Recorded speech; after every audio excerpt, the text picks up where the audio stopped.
right. We are live. Hello, Kingdom citizens, Velocity Banking students, subscribers, loyal subscribers, and new people.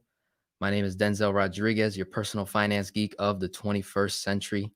On this channel, we cover velocity banking, infinite banking, and kingdom authority. And today is going to be a kingdom message for you guys, which I really hope that you guys have your notes already, because we're going to dive real deep on some things that are occurring in our country and some strategies that we can use to accelerate, promote change, and act like kings and queens with our peers, with our surroundings, with our environment, with our resources, to execute our individual purpose here on earth effectively with authority.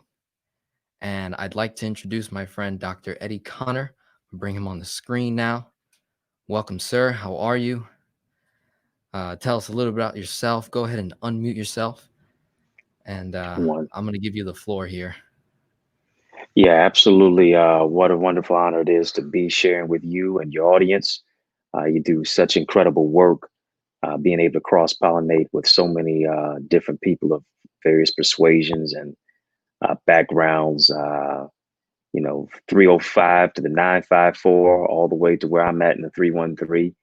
My hometown is Motown, Detroit, by way of Kingston, Jamaica. And so, as we say in Detroit, both near and far, east side and west side, that is what up, though. And so it's an honor to be able to share with your audience tonight. Really, I'm a living witness. Your test is a testimony, your misery is ministry, your mess a message, your stumbling block is a stepping stone. What God does is he uses your setback as a setup for your greatest comeback. Uses your tragedy, seeming tragedy, as strategy to move your life to the next level. And 2020 for me marks 20 years of me being cancer free. To not look like what I've been through is nothing but a great blessing. And I'm embarking on releasing my 11th book on 9/11, on September the 11th, which we'll talk about a little bit tonight. America Can't Breathe, Red, White, Blue, Black Lives, and Unmasking Race in America. I do a lot of work by rolling up my sleeves and getting entrenched in our community. I was just in Louisville just last week marching for bringing really clarity to prosecute the cops who killed Breonna Taylor and really get justice. And so focusing on the least, the lost, the left out, the last, the overlooked, the underserved, and the underrepresented is in many cases my clarion call, really focusing on reconciliation, redemption, but also even race relations is something that is really near and dear to me. And to beat cancer, to find the can in cancer, to experience God's healing power, to be a college professor, to go into education, to mentor many of our young men, Black and brown in our communities, through literacy, leadership, and life skills enrichment is what I'm all about. And so love and empowering other people is really near and dear to my heart. So I'm glad to be able to have this conversation with you tonight. Thank you for that. I really appreciate it. Now, I want to give you an idea kind of the audience that you're dealing with this evening. On my channel is predominantly people over the age of I'd say 40. I have a couple of millennial crowds, but I have predominantly families, American families of all different cultures, creeds, race, religions, right, beliefs, all with a singular mission, a singular focus. And most of the people on my channel and my subscribers are people that are looking to get out of debt. They're looking to get their money right, looking to get their finances in order. And what I share with them is faith and finances. Now, Mm. over the last, I'd say 90 days or so, I felt this, incredible amount of drive and passion to really push this faith and the way we look at our environment. And so I would really like to press on this idea of combining our resources, our financial resources, which is something I cover big on my YouTube channel here. But then also, what do I do with the resources that I have been given, whether I have nothing, very little, except for my hands and feet, my heart, my desire, my drive, my will, my energy, my focus, right? Or if I'm someone with resources, I have assets. My house is not on fire, Mm. and I can reach out to the other side.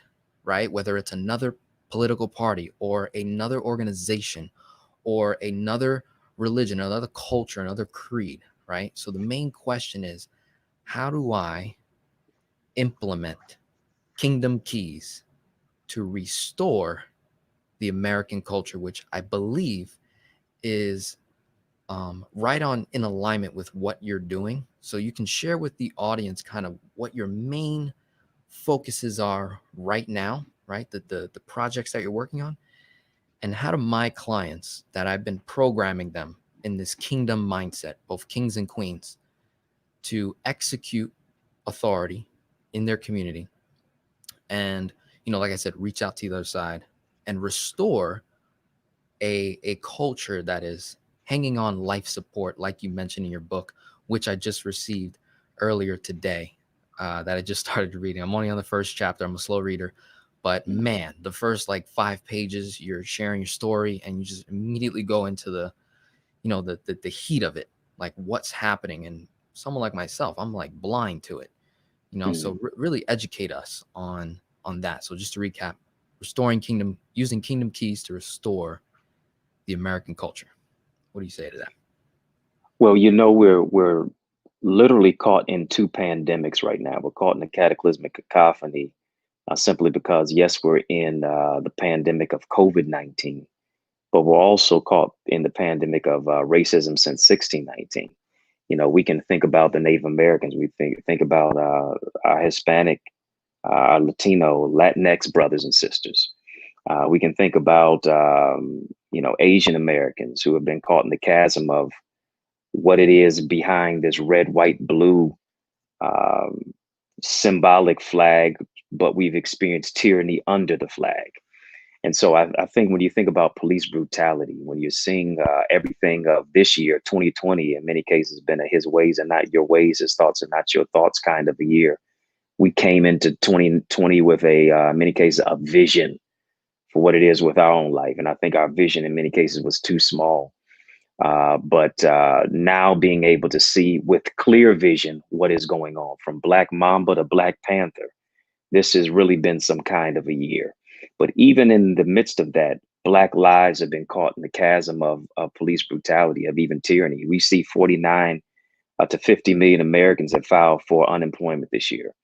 45% of those who are in business, particularly Black or Latinx brothers and sisters, are slated not to be able to make it through COVID.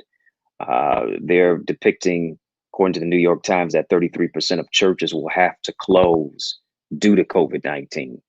And so when you think about kingdom keys, Jesus said, "Greater works than these shall ye do." I believe he probably was thinking of us going virtual too, because now as we are confined into our house, we're really having to get our house in order. And I think really America, as diplomatic, as democratic as it wants to be, in many cases, always helping other nations deal with its issues. Now America has to stay home, because in many cases, this virus revealed to America how sick it was. This virus revealed to this nation how sick it's always been, because it never has been true to what it said and put on paper, holding these truths to be self-evident that all men are created equal. Yes, we are, but we're not treated equal. And so I think it's the galvanizing for equal rights, the galvanizing for equity. And I think it's incumbent upon us, especially as you deal with being fiscally fit and finances and faith. In many cases now, our finances and our faith don't even see eye to eye. In many cases, it's cross-eyed. We're seeing people who are food insufficient. We're seeing people who are furloughed, wondering where's their next meal going to come from? Where's their next paycheck going to come from? This is the first of the month. Rent is due. Mortgages are due. People, eviction notices and things of that nature. Water shutoffs are taking place. And so we're seeing the climate of this country really in an incredible upheaval, the fury, the fire, the frustration of what is going on in America. And then you think about what we have as a president who wears a mask, not over his mouth, but he wears a mask over his eyes. He wants to be blind to what is going on. in this nation. And so I think it is a clarion call for those who, in many cases, are Christians, those who uh, portray to have the Holy Ghost, can't be ghosts now, can't run in fear. You got to begin to walk by faith. And so I think it is dealing with kingdom keys and kingdom tools and kingdom principles of what am I doing with what I have? Because I believe even in this day, in this time, this day, in this situation of what it is that we're experiencing, that you can do more with less. I believe people are going to be able to get into a space and a place as you mute the noise around you to begin to hear God's voice within you, make more moves in your house than you would have ever been able to make on the run. Because now you're able to tap into that purpose, that destiny, what it is that you were created and called to fulfill in this day and this time and situation. So with all the problems that are going on, every problem is a business. Every problem, now God has given you a strategic implementing tool to begin to provide an answer for it. I appreciate that. Thank you. And just want to shout out the crowd, people listening right now. There's 117 people in the house. God bless you all for showing up and being open-minded, right? Just keeping a clear, open mind.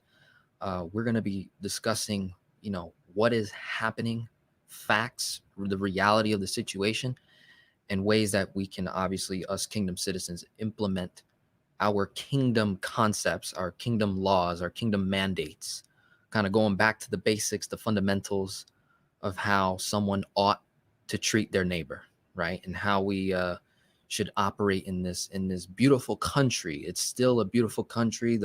What it was, founded on, and the laws that we have. But it's very, very interesting. And I want to dive into this next question here, Connor, which is from the other side, right?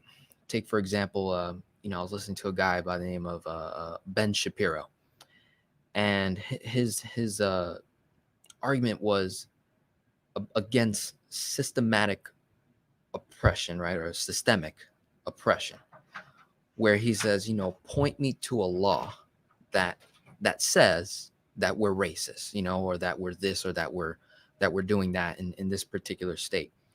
Now, how do you navigate this beautiful country, the United States of America, where we have the Constitution, we have the Bill of Rights, we have, the law, right? And we have these things put in place.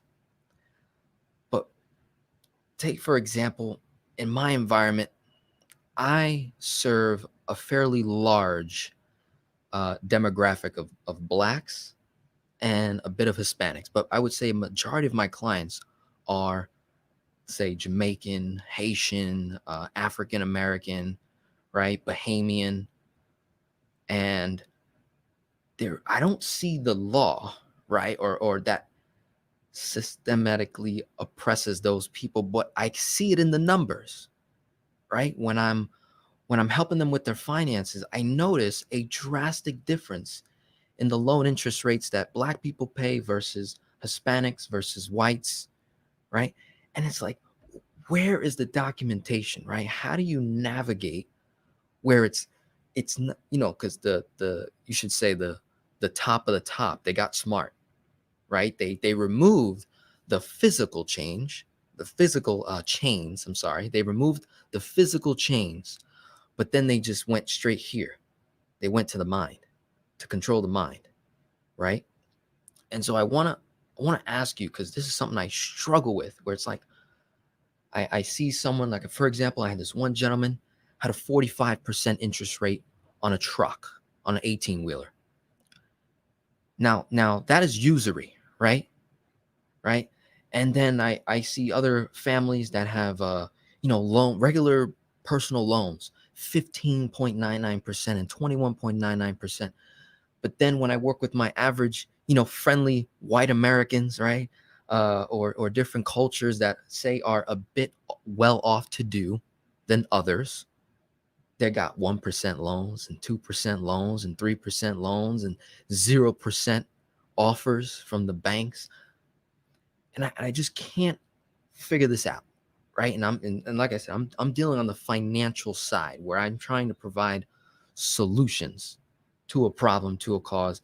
And then once we have the resources, once we have the energy, once we have the, the pull, the authority that we can, go out there and change it. But how do we change it if there's nothing to change law wise, unless I'm mistaken, right? Like, educate me on that, because this is something I really want to focus on and get educated on, so that when I'm talking to different demographics, I can show them, hey, beware of this, beware of that. Although it may not say it in writing, trust me, they're targeting you via these, these bad mortgage loans and these bad personal loans. Because when a COVID hits, right, and you get furloughed, someone with a 0% loan, someone with a 1 to 4% loan, even if they lose their job, they're going to be okay compared to someone that has a 15.99% rate, and they call the bank and they say, hey, I can't make their payments. There's nothing the bank can do. But say someone else, another family, they could call their banks and, renegotiate loans and re-strategize. And the banks, they go like this for certain groups. I've noticed it. I've witnessed it on this side as a financial consultant, as a financial coach. And I'm like, man, how do we navigate that? So can you talk to me a little bit about this, and if this is something in alignment with what you are, focusing on in your environment, or if this is, totally different. No, I think that's a very powerful and poignant question. I have in my book a chapter called Silver Rights, because I think the move as we are as really police reform is the generational forefront of this day. I think also economic empowerment is right up there with it, and really more than just black and white. America sees green. I think the wealth inequality gap, as we have seen, and even as statistics suggest, the wealth inequality gap has not closed at all. Rather, it has widened. And so I think really, how can we expect the wealth inequality gap to close when you think even in the context of white and black and even white and brown and the things of that nature, white people have been given a 400-year head start in this nation. And then you think about the economic benefits of free labor, which came at the expense of enslaving black bodies. Black people were enslaved for 250 years in this nation. Then they're freed, but what did they do? Right. And so I think even when you're thinking about which you got to give a sincere salute to you, because you're engaging people in financial literacy and talking about interest rates and home loans, and even development and getting out of debt and how to build a business and to think forward. Um, when you're thinking even about the wealth inequality gap, the average white household has a 10 time more wealth, has 10 times more wealth than the average black household. I think it's about 8 times more than the average Latino household. So on all sides, we are in many cases beset. And so I think one thing is group economics has to be one of those main ingredients. In the black community, we have a $1.3 trillion buying power, as they call it, a buying power. It should be an investing power, because a lot of times we're using our resources on liquid assets, on being able to pull up to the scene with your ceiling missing. You got your hair done, nail done, everything did. Are you fancy, huh? When you're thinking about even the dollar circulating, the dollar circulates in the Jewish community at a greater rate than the black community, or even in the Hispanic community. And then even in the Latinx community, it circulates at a greater rate than the black community. So when you're thinking about all of that, the economic aspect and the even impoverishment, poverty even is the bride of crime, as Dr. King said. Wherever you see poverty, crime is intricately intricately located. So that whole aspect of being able to build and being able to engage in group economics with people who look like us, when we have been taught to divide and conquer, is some things that we're in many cases grappling with. And so that's why I believe, even as I've written in the book, reparations is needed. Reparations is necessary to be able to pay back, or give retribution and restoration to those who are of the ancestral line of those who work for free labor. This nation was And, built on the backs of Black bodies, mhm. who in many cases are now even getting 7 shots to the back in regard to Jacob Blake out of Kenosha, Wisconsin. So help me, right, and others that are just lack the education. Someone like myself, I'm 24 years old now, and from birth till this day, I've never experienced racism in my country, in the United States of America. Mm, Never. I couldn't even tell you what it looked like, right? Because I just never witnessed it. I'd never seen it firsthand. The only thing I've seen is like on TV, on the news, and in snippets and shots, right? And how do you help, say, allies? Because mm, you could say that the Black community has not only been affected externally, but internally, right? And so how much of it externally needs to be fixed, how much of it internally, like in our own cultures, right? I think we can all admit that every one of our cultures, we have, negatives and positives, right? And in some cases, it's more negative than positive and more positive than negative, right?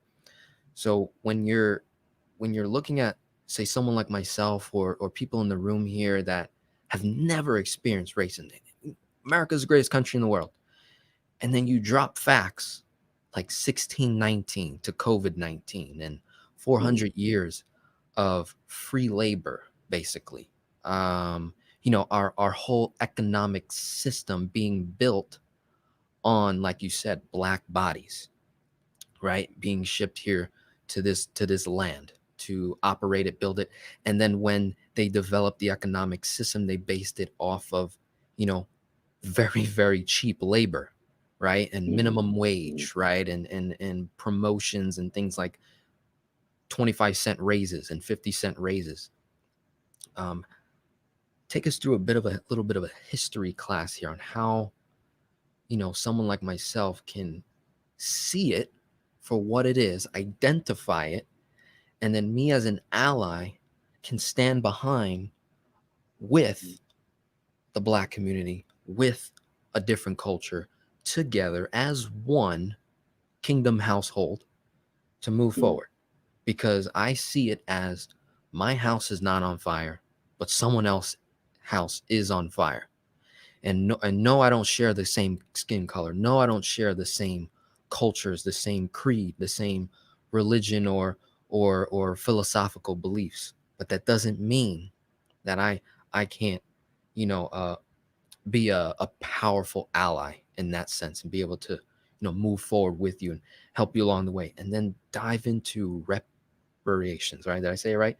Yeah, Uh, reparation, right? Reparations, like, what does that mean? And what other cultures have you seen here in the US, kind of like, I would say, like the Indians, like when they, are receiving reparations? How does, like, break that down for me in a way, if you can. And then I'm gonna plug my laptop here because it's dying. Give me one sec. Yes, absolutely. I think that is a very powerful question, and even the whole aspect of allies. A lot of people want to say, "Well, I'm not racist," and because I have a Black friend, I'm not racist because I voted for Barack Obama. I'm not racist because I got an invitation to the cookout. I think the question on the deeper level is, are you anti-racist?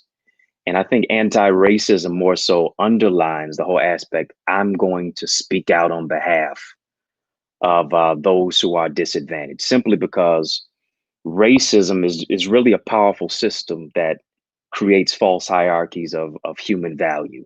And really, the roots of racism run deep into the immersion of class. It runs deep into the immersion of culture, runs deep into society. It emanates into systemic structures, provides and even engenders cultural cataracts. The system, even when you think about the justice system, or as I like to call it, the injustice system, it's not broken. It's working the way that it always was designed to. And when you think about even the whole aspect of race being so rudimentary, race and even religion has always been used to subdue another culture. Bishop Desmond Tutu, bishop in Africa, said, when white missionaries came over, we had the land and they had the Bible. When we knelt down to pray, we had the Bible and they had the land. This whole aspect of even Jesus being used um, as an oppressor to subjugate other people. Even the first slave ship was called Jesus of Lubeck, bringing slaves over from Africa to Plymouth Rock. Plymouth Rock, we didn't land on Plymouth Rock. Plymouth Rock landed on us. And so I think when you begin to really unsuture yourself, when you begin to really look deep within and look at your own stereotypical views, because we all have them. Racism is generally just used as a prop to push up your own self-esteem. Toni Morrison said, racism is a profound neurosis. What are you without racism? Are you any good? Are you still strong? Are you still smart? Do you like yourself?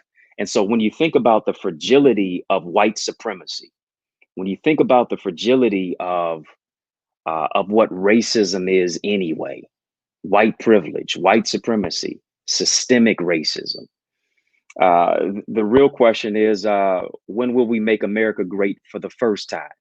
And I believe even MAGA has to be used as make anti-racism great again. When you think about individuals like Tim Wise, when you think about individuals like Jane Elliott, when you think about individuals like Robin DiAngelo, who wrote the book about white fragility, it's a clarion call to our white brothers and sisters to seek to understand, to discover and gain an understanding of the meanings behind privilege, behind racism, behind even just their whiteness. Also, to stop saying I'm not racist. You know, as I said before, the real question is, are you anti-racist? And that causes you to look deep within. What are your biases? What are your prejudices? What are your preconceived notions about Black, about Latinx, about Native American, about people of color in general? And just being very honest with yourself. And then based upon that, I think now you've got to act with courage. Acting with courage isn't just taking a field trip downtown to be a protester provocateur and just so that you can post on your social media, I was here, a where's Waldo type of where in the world is Carmen Sandiego. It is more than a performative allyship, but it begins even beyond just a social media hashtag. It's teaching, it's unlearning what I have learned so that I can begin to create opportunities for diversity in my specific profession, to where Black people or Latinx brothers and sisters are not just employees, but now they have hierarchical positions as presidents, on boards, at the table, to where their voice is heard. So I think that's where we are. And that's how we begin to heal, because this is not just going to be an all Black thing or all Native American or Hispanic thing. Our white brothers and sisters also have to get into this fight as well, because it's all of us. Either we'll live together as brothers, as Dr. King said, or perish together as fools. Mm. And please dive into reparations. What does that mean? How does it work?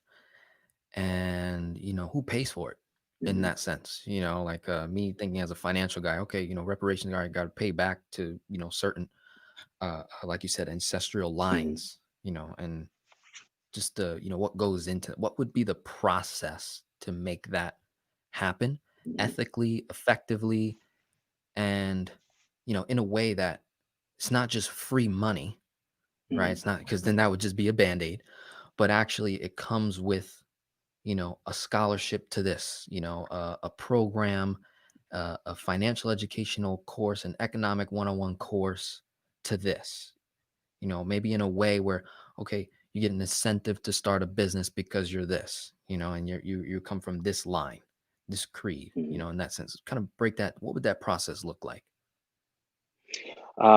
You know, James Brown, one of the greatest poets, as well as the godfather of soul, said, "Get ready for the big payback." And I think in many cases, that big payback speaks to, as I mentioned before, Black bodies being sold into slavery, according to Brookings. It said in 1860, over $3 billion was the value assigned to the physical bodies of enslaved Black Americans being used as free labor in production. So even in 1861, that value placed on cotton, that which they produced, was $250 million. According to BT founder Bob Johnson, when you're thinking about the big payback for reparations, it is that which is repairing what has been damaged. And when you think about the socioeconomic status, when you think about the financial structure of Black lives in America economically, it has been shattered. It is in need of repair. And so he mentions that it would equate to $14 trillion being in payments of 350,000 some odd dollars per African American citizen over a 30-year span. Simply because when you think about the average white to Black household, it's a $17,000 gap. Black people have a value of $17,000 net worth, but white households have $170,000 value. Reparations has worked in the United States before. I believe is in 1988, where our Asian brothers and sisters were given $80,000 for, in many cases, the internment camps of World War II. As little as $20,000 to as high as $80,000. But African Americans haven't received any type of reparations for 250 years of chattel slavery. As recent as 2009, the U.S. Senate submitted a resolution apologizing for slavery. However, nothing passed in regards to a financial structure being in place. And even with reparations, I agree with you. There's got to be some type of fiscal responsibility. There's got to be some type of financial literacy, even that should go in with that. And I think that's incumbent upon our community to even step up to the plate to do that. And I know there are a number of people who are willing to do so. But the reconstruction, the reparations, the restitution, I think that all precedes even reconciliation in that aspect to really right the wrongs of what is taking place, because we see our communities are still hit hard. We'll still see that projects are a project. And how can you have really sustainability when you got more weed stores than you do grocery stores? When in many cases people get high, but their life is level low. When there is no upward mobility, when the rich are getting richer and the poor are getting poorer, and those who have not have even less than they started off with. Something has to be done. I understand. Thank you for that. I appreciate it. So we've been talking on the external things that need to take place, such as reparations, and then educating our white brothers and sisters and our Hispanics, right? Latins, all races. I seen a comment, someone, I think Pearl was saying, all races need to get involved, right? Because I would say in the Latin community, Spanish community, we deal with colorism. The fairer you are, the better you are, in a sense. And the darker you are, the worse. And I Yeah. think, Asian cultures, man, do they experience a different type of racism. And then, so it's everyone has their own story, everyone has their own pain, their own suffering. How do we, other cultures that are not Black, how do we say surrender what we think we know about them, about what's happening to them? How do we say surrender the facts? Because sometimes, although something may be factually true or right, it doesn't actually change what's actually happening. Like I can just throw you a bunch of facts and say, oh, the average Black person this and the average Black person that, compared to a white person getting shot this many times versus a Black person getting shot this many times. Facts doesn't really help the situation. There was an injustice, right? And you spoke on the prison system, and that struck a chord for me, because in my household I deal with that. I would say I'm a couple generations, destructive in my household because my own biological father was, sentenced to prison, falsely accused, and then released Mm, over a decade later. And then my older sister, did 9 years in prison when she should have did, maybe 3 or 4, because of lack of education, lack of care from the lawyers, the people that authoritize the law, not being mhm, held accountable. So, you know, with everyone's own pain and suffering, and you went over the external things. Now I want to dive into some strategy on the internal things that, say, the Black community can do. And I just have an idea, right, that I want to present. And, with the audience watching and everyone watching on the replay, I'm going to leave this public for everyone to, just let this be a starting base, right? For someone that, say, has never experienced racism, never experienced any sort of prejudice, right? You just did certain things correctly, and life went okay. And maybe you had a couple of challenges and obstacles here and there.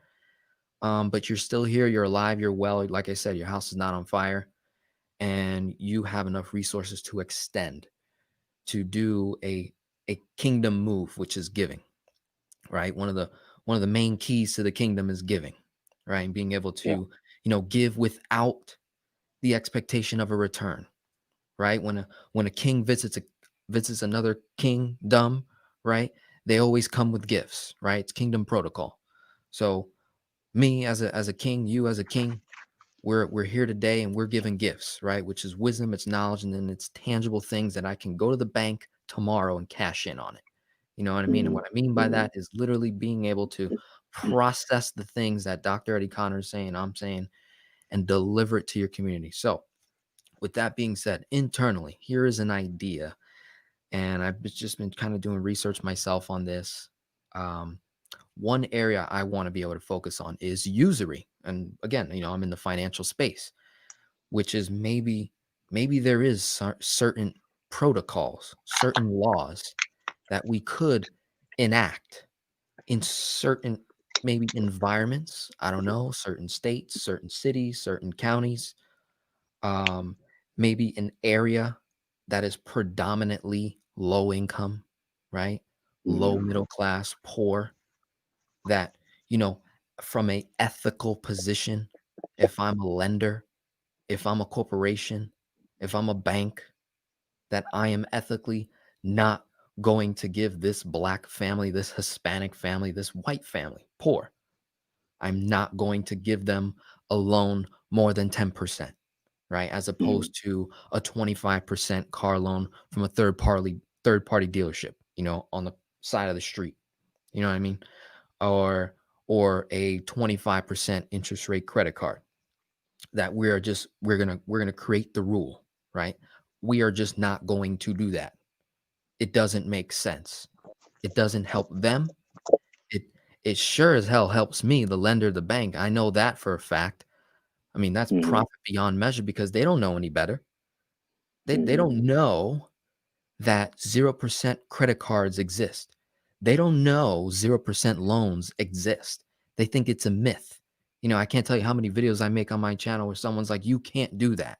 You can't get a loan for 0%. You can't get a credit card for 0%." And I'm like, depends on what world you're living in, right? It depends on what side of the financial scale you fall on.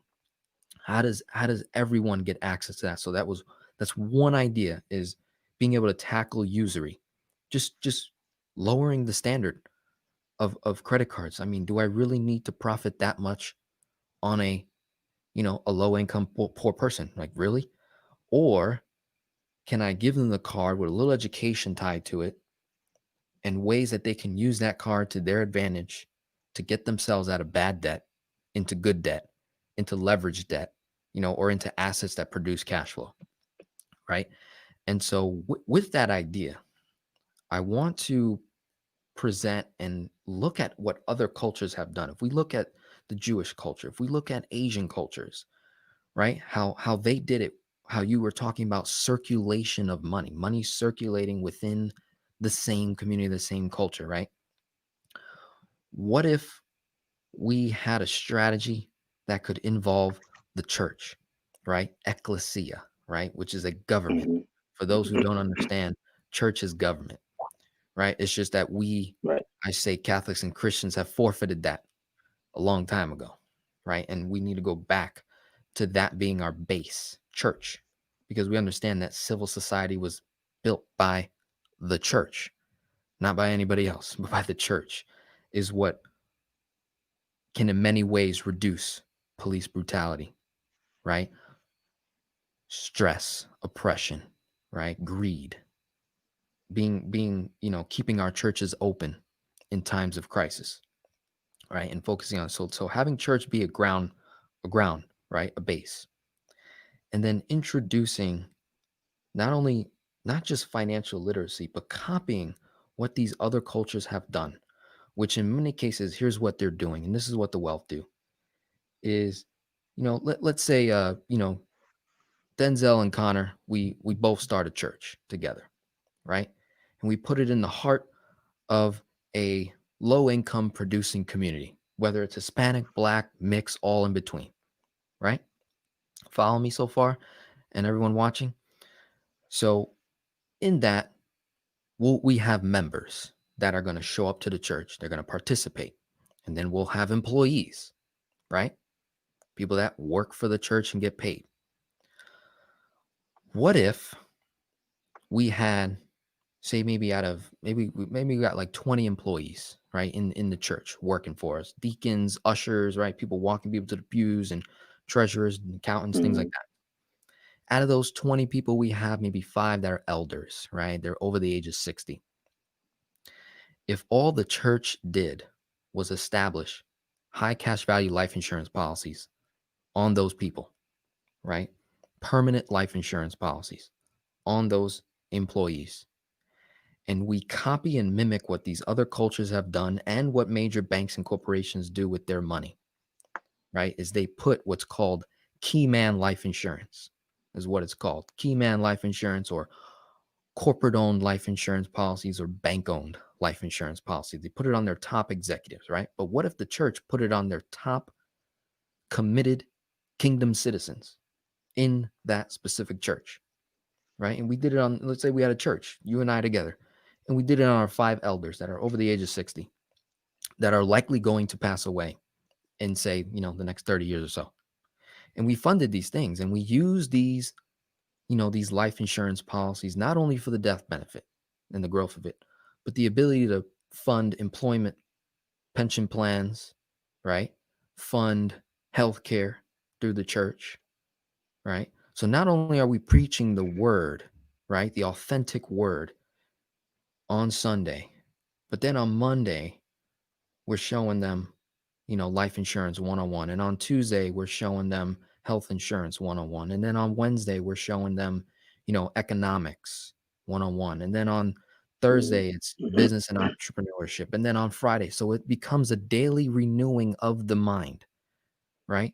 And we start at a base. I think that's maybe what, I could be wrong about this, but maybe that's what uh, the Black community may need, is a base, not necessarily a political party, but going back to ecclesia, right? The church, right? The governmental system, and delivering these kingdom keys to the citizens in low income environments to bring them up. The rich people are fine. Their house is not on fire, right? Whether you raise taxes on them, lower taxes on them, whether you change the law here and there, it ain't gonna help, it ain't gonna affect them at all. The loopholes that they'll develop, they'll get around it over and over again, which goes back to my point of, there's no law there, right? But there's the oppression that still exists, right? They removed the physical chains, but they just went to the mind to control us. So if Hmm. all we did was not beat them at their own game, but just play the rules, right? Play the system in a way that benefits everyone. So not only do you have committed kingdom citizens working for the church, but then you're providing them with all these tools, right?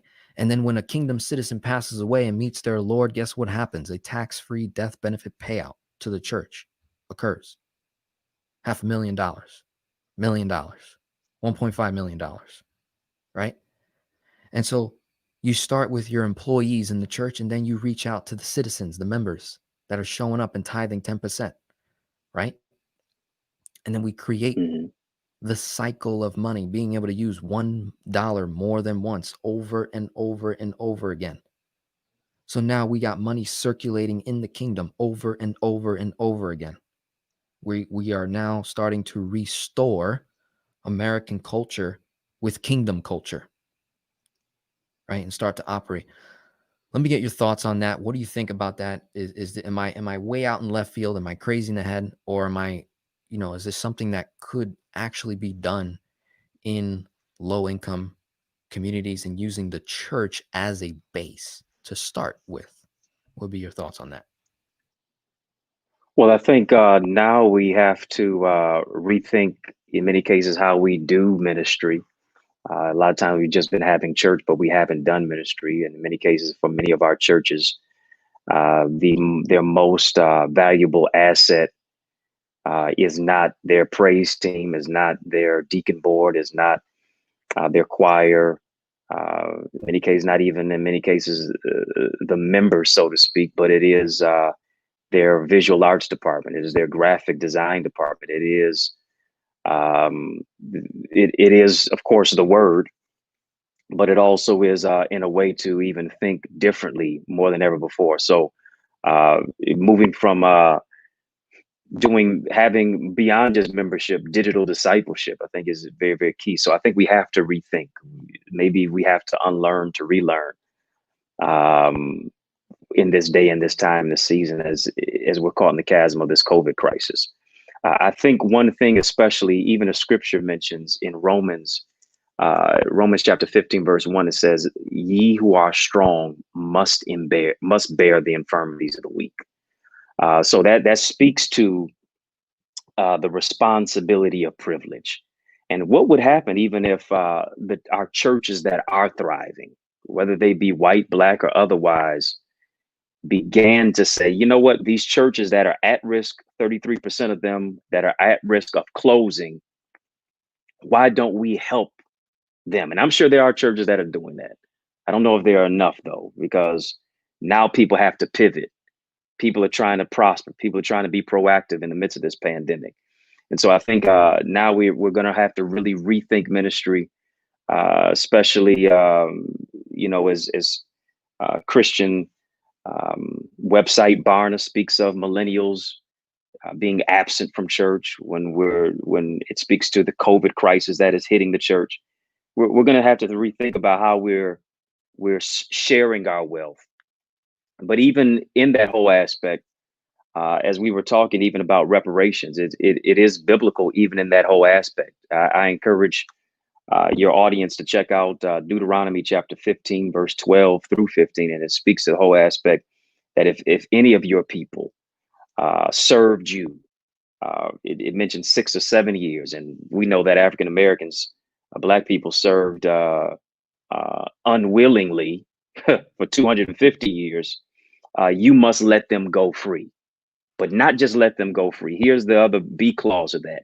When you release them, don't send them away. This is going to blow you away, Denzel. Don't send them away empty handed. But it says, supply them liberally from your flock, your threshing floor, and your winepress. Give to them as the Lord your God has blessed you.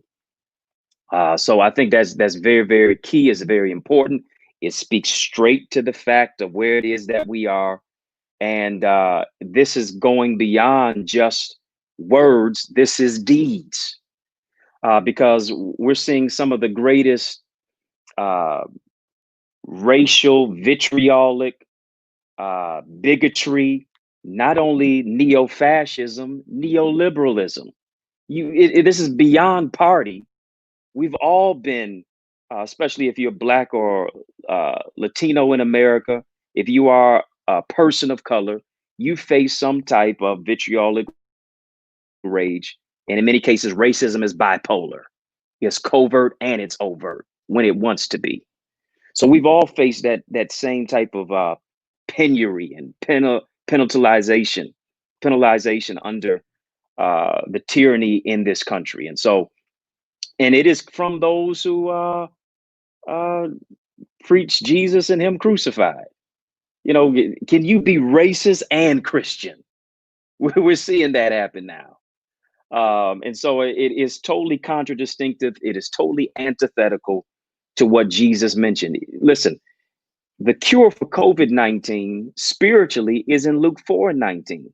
He said, "This is the acceptable year of the Lord." Despite what is going on in this nation, despite what's going on in our world, God still sees it, even in the midst of this, as acceptable because he's not looking at the situation. He's looking at what's going to come at the revelation, despite what we're going through. But even if you backtrack to Luke chapter 4, verse 18, Jesus gives his commandment. He gives his calling of what it is that he is here for. Luke 4, verse 18, Jesus says he's opening up Isaiah chapter 61. Matter of fact, he's talking about the future, but he recalls the past. He said, "The Spirit of the Lord is upon me because he's anointed me." Here it is to preach the gospel to the poor. He sent me to heal the brokenhearted, bring deliverance to the captive, those who are incarcerated, recovering of sight to the blind. There are a lot of folks who are blind and can't see the tyranny or don't even want to see the tyranny and the racist, vitriolic rage and racism of what is going on in this nation, to set at liberty them that are bruised, to preach the acceptable year of the Lord. He's called not to the top, he's called to the bottom. And so many times we're reading the Bible from the top down versus from the bottom up. We need to read it from the middle out. We need to read it from a place of God came to bring liberation to those who are under tyranny and oppression. You read it as I'm naming it and claiming it, blabbing it and grabbing it, speaking it and receiving it, versus how do I love my neighbor as myself? How do I care for somebody else? How do I treat them like Philip did the eunuch, right? Who brought an Ethiopian African man who could read and was learned and was astute and served in government, and now spread the theology of Jesus Christ throughout the mainland of Africa. Right? When I begin to read the Bible as a place of emancipation and liberation versus tyranny and subjugation, then I begin to look at people differently. And I see that they really are created in the image of God. And so my heart should bleed, my heart should go out to those who are under police brutality, who are food insufficient, who are impoverished, who have served this nation, even though they have been subjugated and substandard and subhumanized, still serving in the armed forces when they were forced to work for free labor in this nation for 250 years. My heart should go out to them and say, what can I do to create greater ladders of leveraging leadership to where I'm not just a person who wants to a dog eat dog type of world, but I want everybody to begin to gain some type of upward mobility, because there is a certain level of privilege that somebody has based upon their skin complexion, not only in America, but throughout throughout the world as a whole.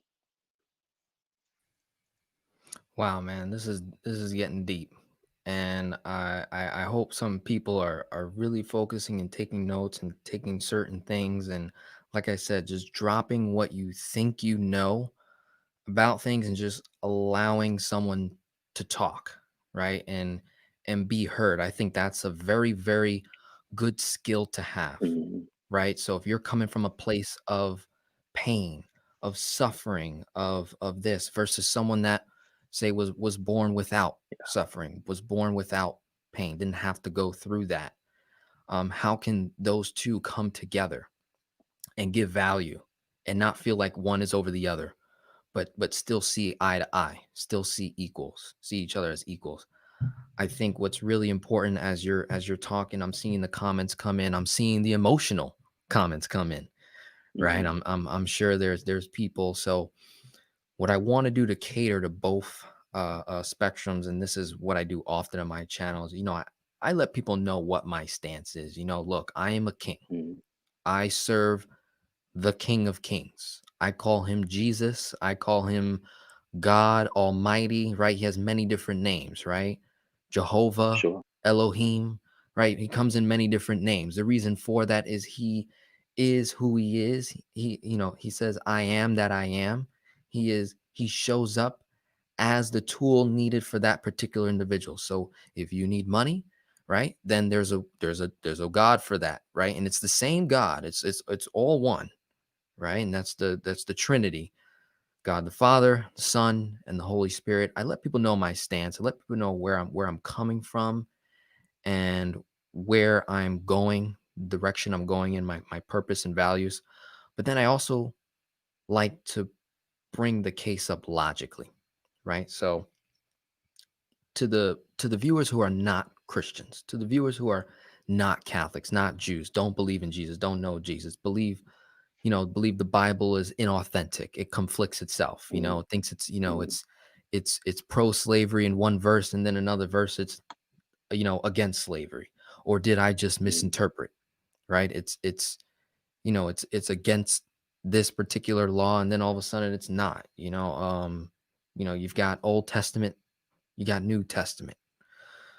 So how does someone like yourself, when you're talking to someone that is not a believer, but you're trying to get them to see what's happening in their country? Because one thing we can all share is that we're American citizens, right? We all share that title. We all share the same land, right? And at one point it belonged to the native Indians.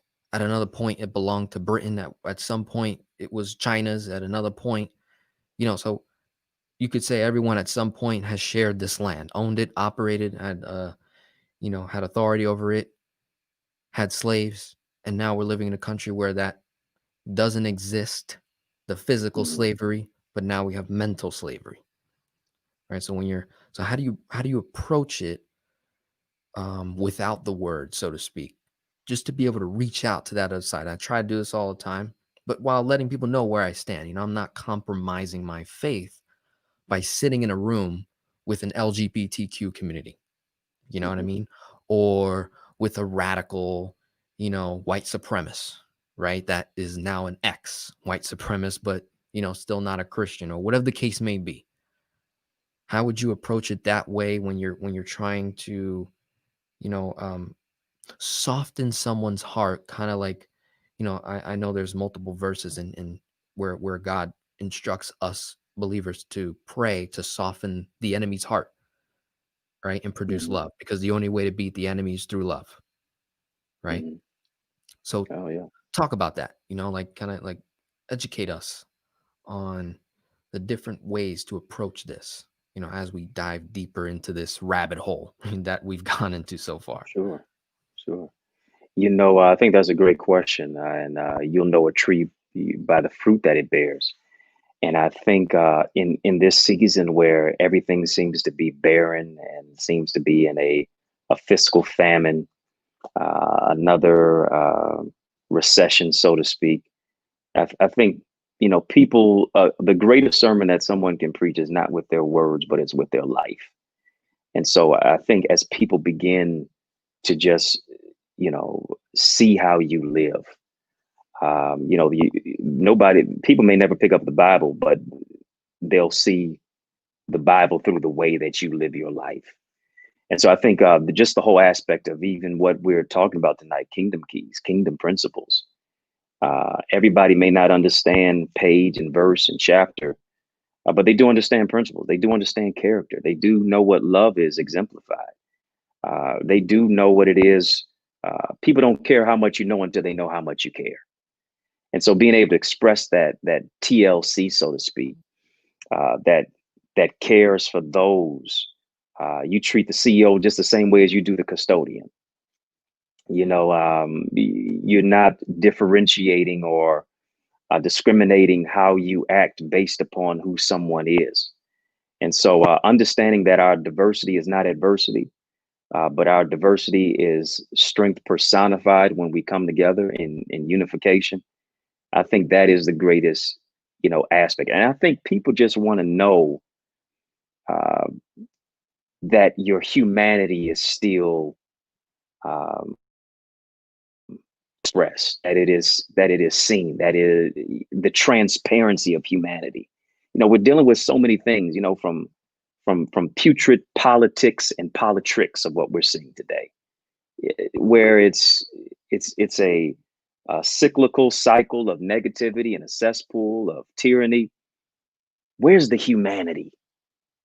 You know, greater love hath no man than this, and a man laid down his life for his friend. You know, can I be a good Samaritan? When you think about the priest and the Levite who both crossed the street, and these were church people who did not help the man who was beaten and left half alive. He's left half dead, pretty much. All of those, the priest and Levite asked the question, if I stop to help this man, what will happen to me? But the Good Samaritan reversed the question, if I do not stop to help this man, what will happen to him? And I think that's what we have to begin to ask. You know, if I'm professing to be a Christian or whatever religion someone is, but your standards of living don't align to that, especially when you're thinking about your brother and your sister. You can't tell me how great your vertical relationship is with God when your horizontal relationship is off with your brothers and sisters. And it can't just be on with those who look like you. It also has to be exemplified in love with those who don't even look like you.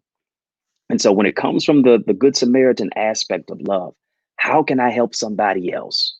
Yes, I might have had it all good, and I don't necessarily understand somebody else's lifestyle or how they're coming from, or I feel that they should be farther than where they are. Or it seems to me that they're making excuses when you don't even understand the totality of what they had to go through. Can you still lead with love and begin to be a blessing to them, even though you may not know them? That is the preeminent question. Wow. I appreciate that because, oftentimes when we're dealing with different environments, different cultures, different perspectives, and you can see it in the comments, right? People start, you know, as soon as you say something that doesn't align or doesn't agree with what they're saying, they're already shut off, Mhm. right? And so we're going to wrap up in a few more minutes here, and I want you to share your main ways that someone can get to know you more, get to know Connor more. Where would I go, right, to find out where is he getting his source of information from, and how can I, in an environment where we have information overload syndrome is what I call it, iOS, Mhm. right? Mhm. And being able to just, gather information and examine truth, right? How does one do that? How does someone examine information that's being given to them at a great amount, especially in the environment we're in today, right? Everybody's on the internet at this point, right? Because of what COVID has done in the Oh yeah. environment. Um, and then really being able to, let's see, before I don't lose my thought here, kind of just focusing on your main missions and values. I know we're pressed for time. Got 30 minutes left, and then I want to dive into some Q&A here. Tell Yeah. us If we go your. over time, no problem. I'm That's all giving right. you preferential treatment. You the man. I appreciate that. I appreciate that. I really Yeah. do. But I do want to respect your time as well as everyone else. And wow, we got 162 people in the house. I think at one point I saw it at 180. So I really do Mhm. appreciate those that are typically coming to my channel for financial wisdom and financial advice and financial coaching and consulting around, particular concepts to make more money, because I think we could all agree that money answers a lot of physical problems, right? Yeah. But then if we don't instill the habit of these kingdom keys, such as giving and receiving, right? Such as character, building a character of caring, right?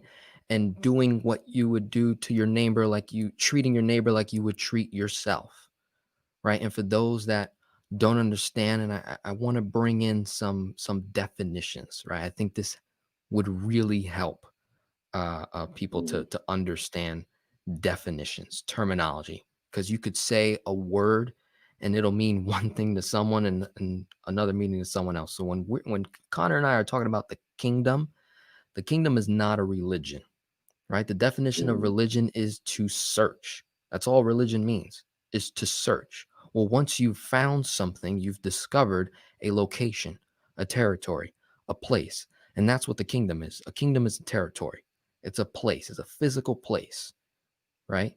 And it has a ruler, right? So the kingdom has three main things. It has a communication system, has an army, and it has a culture. Right? It's like one of the main things to have a successful kingdom, right? So communications, right? That's people, that's digital, that's the message, that's the vision statement, that's the mission statement, right? And then you've got the army, which is the people, right? The ways that we protect our heavenly rights, our human rights, rights for animals, rights for land, rights for resources, right? Rights, communications, right? Army's protecting the people of the country, of the kingdom, of the citizens, right? And so, kind of dive into this a little bit. Just how would you? And I get like this sometimes. I lose my train of thought. I get really excited, and I like the way you talk, man. It's just I've been taking a lot of notes here, and I hope a lot of others have been taking notes. But to just dive into how does someone educate themselves in information overload, right? And provide us with definitions. Like, so if you're going to say a specific word, whether most people would comprehend it as, oh, that's religion, remind them this is kingdom, this is government, this is law, right? Any logical person can make sense of that. Doesn't have to come from a philosophical belief. It's very logical, right? So break that down for us. How does someone educate themselves? Understand facts from historical knowledge, right? There's historical data, there's factual data, right? And then there's what actually happened. How do I navigate that to say, oh my God, America was founded on this mentality, this way of being? America did this, or we got these things right, and we fumbled on this, and how can we improve, right? And how can I do this openly without being censored, right? How can I do this, without being attacked, right? Just hey, I'm just trying to learn, right? What does it mean? Just trying to learn for my people here. Yeah, So right. I think that is important. People perish for lack of knowledge. And I think in a day and age of alternative facts, when we're inundated with memes and reposts and retweets and Wikipedias, I think we've really have to deep dive into that which is investigative. And I think we're going to have to go back to, the whole aspect of the simplicity of even reading a book. Um, when you think about even the African American community, uh, research suggests that post high school, um, the average Black person has only read two books post graduation from high school. So when you're literally reading information that is going to give you revelation, yes, I think it's important to read the Bible, but I also think it's important to read uh, books on history. I think it's important to read about the civil rights movement. I think it's important to read about Greek culture. I think it's important to read about other civilizations and culture. And even as a friend of mine told me, he said, one of the greatest ways to read is to always read who the author quotes. And when you're reading who the author quotes, you got to understand that it's going to be a greater um, level on the totem pole that you're going to have to go up. Whether if you're reading about Tolstoy, whether you're reading about Einstein, if you're reading about Plato, Socrates, Euripides, Aristophanes, whoever you're reading, or Cicero, whoever you're reading and whoever they're quoting is going to be on another line, a level. And so I just think that, with the world, which is an ocean of knowledge, so many people are drowning in ignorance. We're drowning in ignorance because we do not investigate both sides. There's it's your side, it's my side, but then there's also the truth. And so, in a day and a time of alternative facts, I think we need to be in absolutes. We need to be in a place of truth, because so many people are dying based upon a lack of knowledge. So many people are dying because of alternative facts. So many people are dying because, in many cases, a lot of times the people who are in places of a hierarchical structure to be able to mete out judge, jury, executioner in their own form and fashion are putting the least of these at harm's way, at risk. And guess what? It's indiscriminate of race. One thing about COVID-19, it's indiscriminate of race. And in many cases, America didn't start taking it seriously until it started affecting more than just Black and Latin America, Latinx brothers and sisters. When it became when it started knocking at their door, then they began to do more than just look through the peephole. And I mean, and then you think about the whole aspect of even people refuse to wear a mask, even a mask is political now. And so many times we have masked ourselves from the truth. I think even now, 2020, it being a year of clear vision, even 2020 in Hebrew means the year of the mouth. Isn't it interesting? All year for the last 5, 6 months, we've had to cover our mouth. But even though we have a mask, we don't have a muzzle. And I think right now we've got to begin to speak truth to power. We've got to begin to understand that silence is violence, silence is complicit. We have to speak out for those who are underserved and underrepresented, because at the end of the day, this affects all of us, whether directly or indirectly. Powerful, man. Now, dive into some of the projects that you're working on. Tell us a little about the things that you've done in the past and these current projects and missions that you're on. I know I've read up on it, and being that there's two kings in the room here, and like I was saying, kingdom protocol, there must be giving that occurs. So by the end of this, live stream, I want to do some giving. I want to, help you, in a way Mhm. that can, perpetuate other people's kingdoms, which is a big thing that I like to teach financially on my channel, is showing people not only just how to get your money right, but Mhm. how to get other people's money right, and understanding Absolutely. how to effectively manage resources, right? Mhm. Any kingdom, any place that we go to, anyone that manages a thing effectively will receive more. So the better we become at internally recognizing our own weaknesses, right? And then reaching out for external resources, opportunities, advantages that we can apply, that's when the change really truly occurs, right? So we so far we talked a lot about external things that can be done, reparations, right? Educating our white brothers and sisters on Mhm. racism and any other culture that's never experienced racism. I know me personally, still to this day, have not experienced it. Don't know. I couldn't tell you what it looked like. If it hit me in the face, I wouldn't even know, right? Because at this point, now that I've seen the environment, I see what the world has to offer. I see how chaotic it is, but I also see the good, and I just keep focusing on the good, the righteous path, right? Which is the narrow path. And as long as I Yeah. can get enough people to focus on that, you destroy generational curses, and you're able to move Mhm. forward. And you don't make it about you, you make it about them, right? It's about we, it's about us, not about me, right? Enough of me too this, me too that. It's we, it's Yeah. us, it's they, it's them, right? How do I help enough people get what they want so I can then get what I want, right? Absolutely. Just flipping the switch. That's all I'm doing, is just flipping it.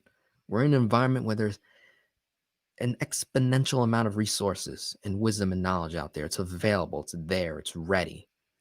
It's ready for you to capture, conquer. So for those that are listening that have dealt with oppression, racism, right? racist comments, or beyond racism, right? Or people just being racist beyond that, but like systemic, like not being promoted in your company just because of the color of your skin, Mhm. right?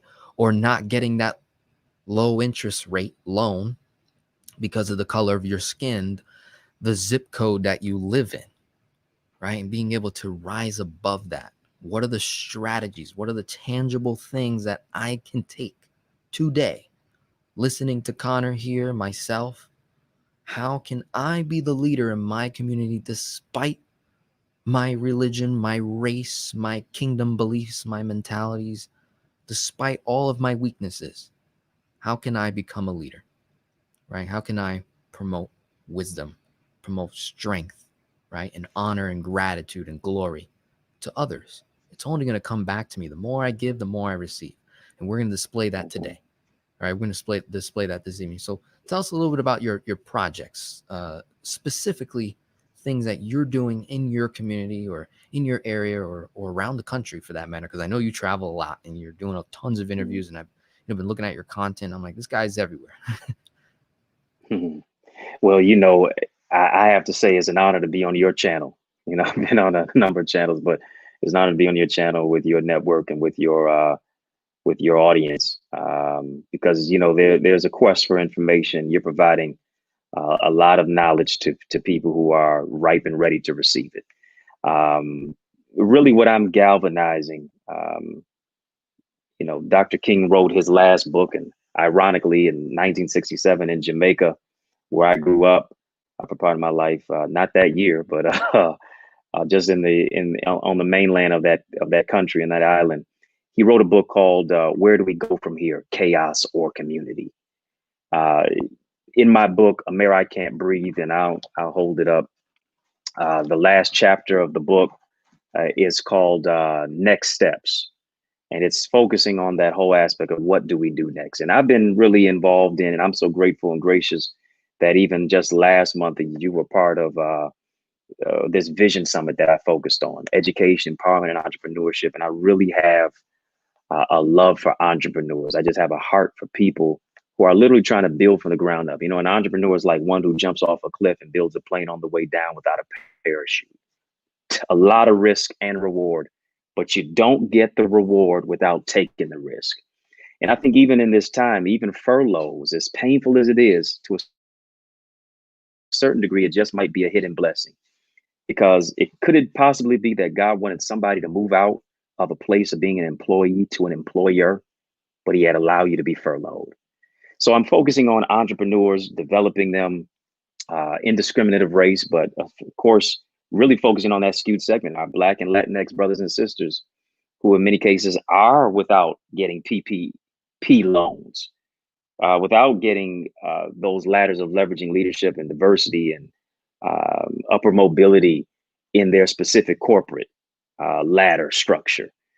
So I've been focused on that, but also on remediating the issues of stopping the violence in our communities, on the front lines of police reform, but even bringing justice, in the streets and the corners in our neighborhoods through my program, Boys to Books, which really became the impetus for President Obama's My Brother's Keeper initiative back in 2014 to 16.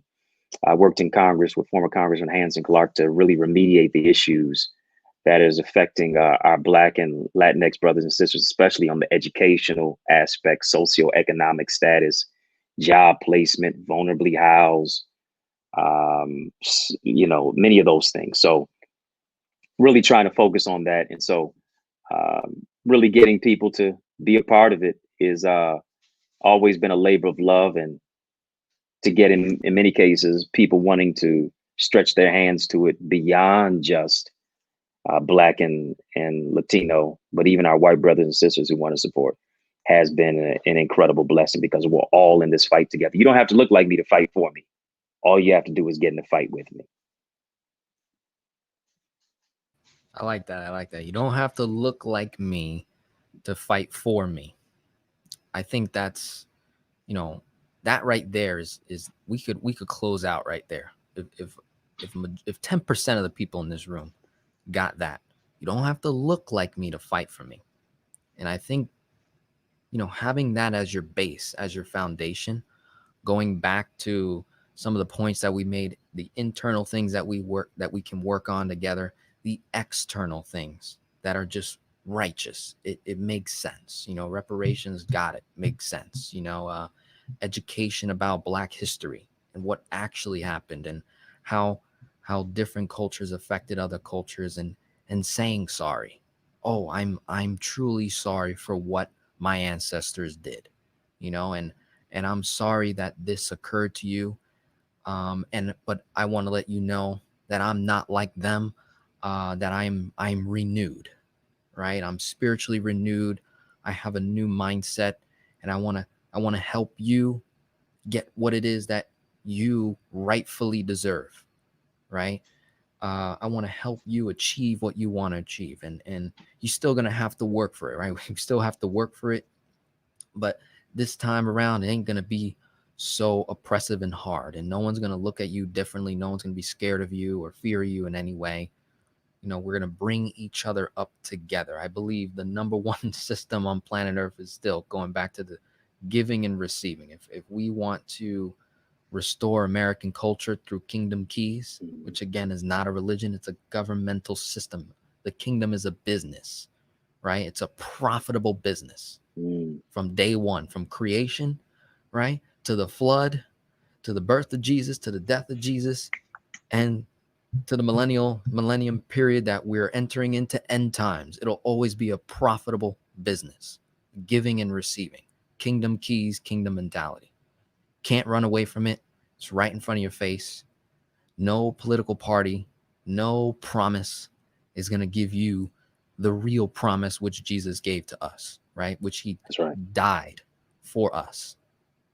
And it is, you and I are living to tell that story, right? You had your pain and your suffering, and I had mine, with the prison system, and, growing up without a father, and I know that it's critical to the breakdown of Black families is the absence of father.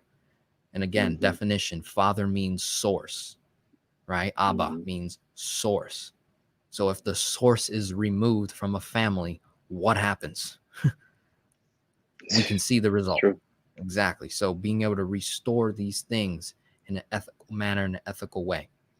So I'd like to, kind of just look at some questions here. If you guys have a specific question for Connor, just write Connor first, and then write your question, so I can kind of navigate through all the wonderful comments here and the emotional comments. I've seen them. I'm not ignoring you. I see you.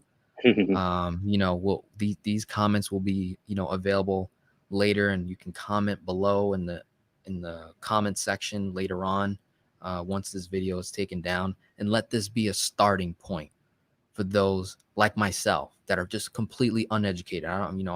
I can't honestly say I know my history and where I come from and all that, but that doesn't mean that I can't still be of value, right? And help in my own way, which I know for me is finances, right? And then being able to speak freely and openly and confidently, right? Would you agree that some people are just not confident enough? They have the material, they have the knowledge, but they stay silent. And I think the church has done a great job at staying silent within their four walls, right? Would you agree on that, or have anything to add to that? Oh, without a doubt. And we've been forced out of the four walls. You've always heard the rumblings of ministry without walls, but we were always within the walls. And now we have to pray and shout and feed and the homeless. We have to really make Matthew 25 alive now. When I was hungry, did you feed me? When I was naked, did you clothe me? When I was thirsty, did you give me drink? When I was in prison, did you visit me? If you did unto least of these, you did unto me. 92% of Jesus' ministry was outside of the four walls of a church. Wow. We operate in the inverse. 92% of what we do was within the four walls of a church. Many people are clamoring to get back into a building, but now in many cases, we're the New Testament church. If you think about the year of 2020, it's really in Acts 20:20. Paul said, I've left nothing to you that was, I withheld nothing from you that was feasible to you, except that which was necessary. And I taught you and from house to house. Is it interesting? The mega church is now in the house. You get 10 people in a church and you're streaming live. Listen, that feels like 10,000 now. Feels like 1,000 people in there. Feels like 100 people, because the dynamics have now changed. And so we've got to adjust with the times. The methods may change, but the message has to remain the same. And we've got to do ministry, not just have church now. Awesome. Thank you for that. I'm just looking for the comments here, just reminding you guys, if you guys have a question for Dr. Eddie Connor this evening, just type Connor first and then write your question so I can see that, and we'll dive into this. But so I've been just kind of sharing the book that you showed up earlier. Can you just give us a little bit of a summary on, is that the framework out of the 11 books you've written? Would you say that's the most maybe important book to read of this time?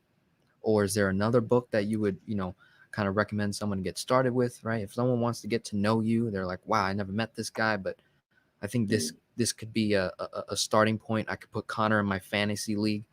I always talk to my clients about having a fantasy league, because with information overload syndrome, you listen to 10 different people and then you go into procrastination, right? Imposter syndrome occurs and you don't know what to do. And so what I teach people is having a fantasy league. Think of it like, the NBA. You got 5 players that, are your all-star team, right? And so think of it like creating a fantasy league for the success of your own life, right? And picking no more than 5 individuals that you're going to follow, particular to a concept or an industry that you want to become a master in. So if I want to become a master over finances, I'm going to find someone that is aligned with my spiritual beliefs, my physical, right, desires, my mentality, and my viewpoints of a society and how it should look. And I follow that particular person. So if I'm trying to get information about, unmasking race in America, Kingdom Keys, and seeing whose house is on fire and how to put it out effectively, quickly, and not only just put the fire out, but rebuild, right? Rebuild the damage that has been done, in an ethical, effective way that doesn't make them feel low, that actually raises them up, right? Because in your book, you had mentioned, thanks Netflix for putting a whole series on Black theater, and thank you, Fox for removing cops, or, and thanks, but, I can see how quickly, right? I can see how quickly a culture can get brushed. Oh, let's have them run the Oscars one year, and let's give them this, and bring that statue down. All right, we'll deal without that one, and let's do this and let's do that, but the issue is still there, right? Living and breathing very, very well. So that's symbolic, but we need substantive change. Putting Black Lives Matter on the street corner, but not allowing Black lives to matter beyond an organization, but actual people. That's symbolic, but not substantive. For me, this book, Amir, I Can't Breathe, which is coming out September the 11th. Of course, we always think when our hearts go out to those who are lost, and from the Pentagon to, of course, in New York, the Twin Towers.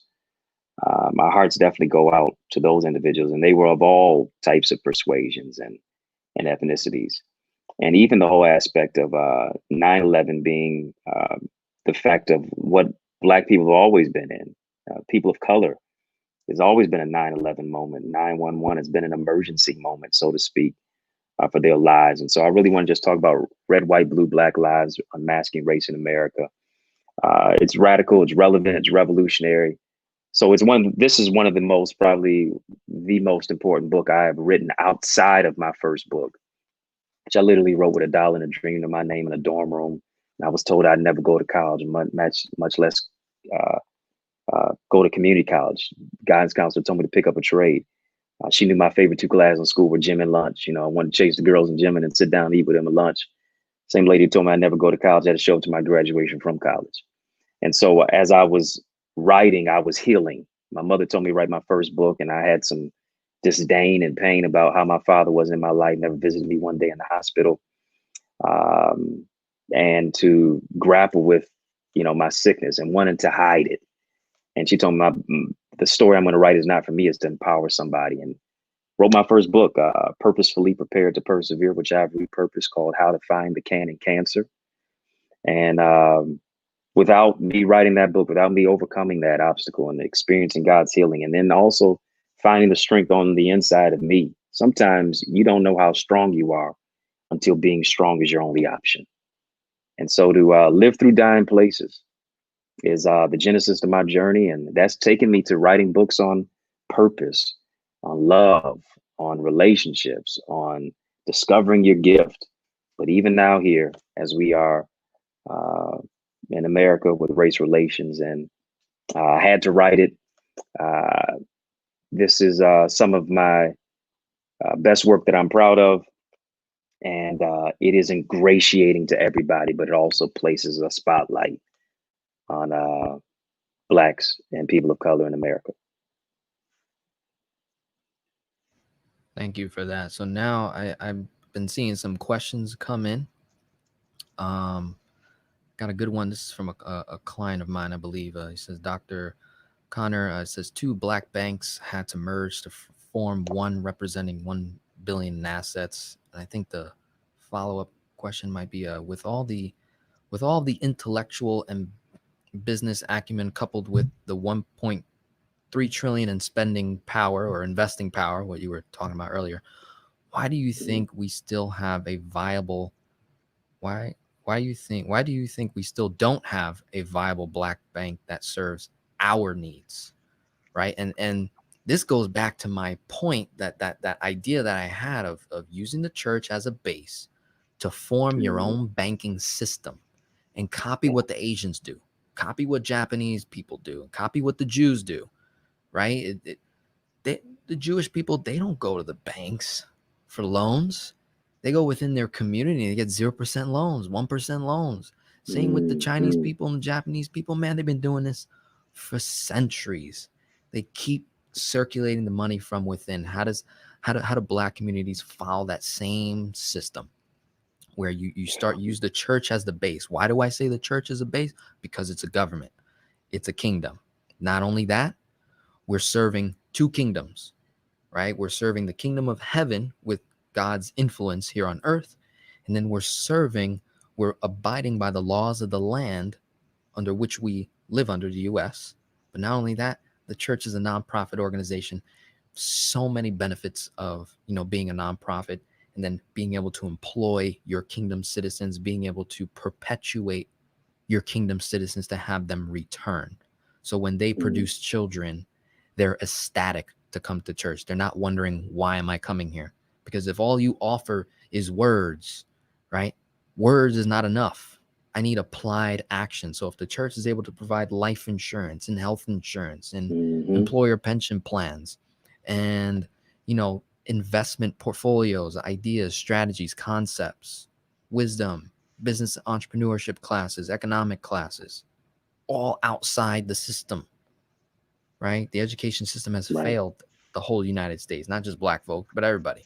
I mean, the amount of information that I've learned in the last 2 years has propelled me to a whole new economic scale.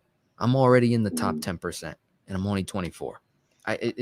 Just mathematically, just from the information I receive outside of the church. And my goal is to now bring that information back into the church, and copy the same thing. So what would you say about that with what Funding Guru was mentioning here? I think that is important. I think we got to rethink how we do church, and especially I think people in this day and time don't just want word, they want works too. Faith without works won't work. So our works have to supersede beyond just, our rhetoric and rhetorical speech, and One thing about COVID, it has removed all of the drama or the sensationalism and all the emotionality that comes with spirituality. And so we've got to get into, mortgages and entrepreneurship. When you talk about the wealth of the wicked is laid up for the just, it's laid up, but how do we go and get it? So those types of ideas that you have are forward thinking that can help propel us as a body beyond the building. I will say as well, even I hope I'm not losing my train of thought like you now. But I will say as well. What was the other portion of that question? Yes, So I yes, guess. there it is. There it is. There it is. When you're talking about black banks, one thing is this: we're in the 99th year of Black Wall Street being devastated. Um, where you saw a thriving community, black community in Greenwood District in Tulsa, Oklahoma, that was burned to smithereens. The first place that was bombed was not the World Trade Center. It was a black community that had a theater, that had a clothier, that had its own educational system, that had air conditioning in many of the buildings, that had its own hotels, that had a thriving community. But guess what? The white community that lived in proximity to that district saw how the black community of Greenwood District was thriving, Wow. how they were having upward mobility. And guess what? A race riot ensued by blaming a black man for coming on to a white woman in an elevator, which the Mm, story, as they said, was concocted. And so, guess what? Not only did the community, the white community, begin to pillage and begin to slaughter and begin to slander that black community of the Greenwood District, but the police got involved. Then the government sent planes to wow. bomb that district. So as we were trying to develop, and we had our own black bank. Mm, So whenever it is that we're making strides and building our community, now we're seen as a threat. And now when we're minding our own business, how do we make it make sense when now we can't even capitalize on dollars and cents? I thought this was a capitalistic society, mm, that we were supposed to pull ourselves up by our own bootstraps. And then when we do, you burn us and bomb us. So now, wow. guess what that does? That sends fear not only into the DNA of our community, the fabric of who we are, but generations down the line. Right. And now the systemic structure of being able to even get a loan because you're of a darker pigment Mm, is wow. a barrier and a roadblock. So, Wow. when you see a white community has had 400 years of a head start, they've lapped us for 400 years on a racetrack. And now, Mm, now we just getting off the blocks and you telling us to catch up. You've lapped us for 400 years in a race. right. How do we keep up pace? Exactly. So I think we got to rethink that. And that's why I mentioned the whole aspect of reparations. You giving reparations doesn't mean we're getting ahead of you. We never would be able to. Marvin Sapp never would have made it. But it is to say, guess what? Let us try to remediate what we have done wrong. And America's never righted its wrongs. America's still not repented of its original sin. Mm, And this is where wow. we are today. Wow. That's another, historical thing I'm just not educated on. You talk about Greenwood and Yeah, how, yeah, basically you had like a Black Wall Street, basically, and, yeah. whole community. So it's things like that where it's like letting other people know, look, we did it. At one point we Mhm. had it and it was taken from us yet again, you know. Yeah, And so how do we ethically, like you said, repent, change our way of thinking, right? Repent means to simply change your way of thinking, right? Going back to yeah, definitions, right? It does involve forgiveness, but really the core of it is changing your way of thinking. Like without a Okay, doubt. if black people are now number one, are they going to enslave us? Do we really think Yeah, that's gonna? right, Do we really right, think that's gonna right, happen? Do we? I mean, come on, let's put two and two together. right. Like, And the thing we're is, not looking for we revenge, don't want retribution. We just want equality. If you right? think about the civil rights movement, we never marched for equal rights. We just wanted you to be civil. We don't want retribution. We just want to be seen as a man or a woman and Right, treated as such. And that's a lot of times with guilt. Will they do to me what I did to them, or what my ancestors and my forefathers and foremothers did to them? right. And That's a tough pill to swallow. generally, us as people, we are nonviolent. We are some of the most forgiving people on the planet, and we don't want to mete out penury and penalization for what took place. We just want to have a place in a Right, nation that still has not seen us as equal. right, right. And being able to tap into or having, I mean, this is pretty interesting. I always thought, what about, the country of Africa being able to get into this, as well, being such a rich, I should say the ground, of Africa is very, very, there's so much wealth there. And same thing, Mhm. it's being stripped from them, being able to, so going back to copying what, or taking the best of what other cultures do, like the Japanese and the Asian cultures, how they have their country and they come here and they buy everything up, right? They go to the Bahamas. Last time I went to the Bahamas, I'm seeing all these buildings owned by China, and how they're running it, right? And it's like, man, if what if they did the same thing? What if we banded together and did the same thing? Even Latin people as well, we're just as hardworking. We do the same stuff. We miss Yeah. out on these ways to really hit these new peaks, you know, and being able Hmm. to 10x our wealth, 10x our income in a very Mm. short period of time. So another question here, and this I think this has to do with definitions again, and education. And I believe a lot of people that are not black struggle with this question right here by Mm. John Sims. He says, Connor, this will not be popular, but Black Lives Matter do matter. But he says, but I cannot support the organization Black Lives Matter. So if I'm not mistaken, and I watch some news, I really don't pay attention too much to it, but I've heard even black leaders, right? I've heard some black leaders talk about there's Black Lives Matter movement. It's like there's two movements. There's Black Lives Mm. Matter movement, and then there's the Black Lives Matter organization. What is the difference?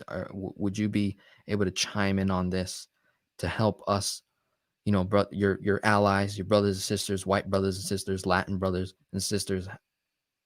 How do we, make sense of it seems like there's two different things going on, right? I've Mm. even heard preachers, speak out against the organization, right? Christian preachers speak out against the organization, but then the actual movement is a totally different thing. So if you can help me with that, help me navigate, because I kind of struggle with that as well. I don't really, have the education around that. Right. I think a lot of times this is paralysis by analysis. And I think when you're thinking about the Black Lives Matter movement, of course, it is led by three lesbian sisters.